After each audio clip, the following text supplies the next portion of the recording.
Ito po sir yung binili nyo. Ito po yung receipt tsaka yung sukli nyo po. Okay, next. Thank you.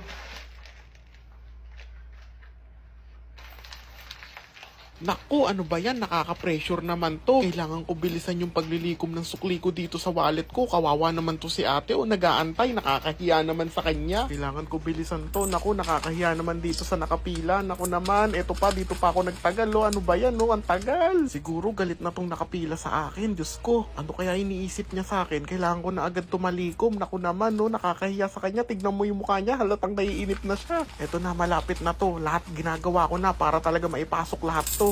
Grabe, pinagpapawisan na ako dito. Binibilisan ko na. Nakakahiya talaga dun sa nakapila sa akin. Grabe yung pressure nito. Grabe naman, oo. Eto na, malapit ko na maipasok lahat ng barya. Ay, salamat naman.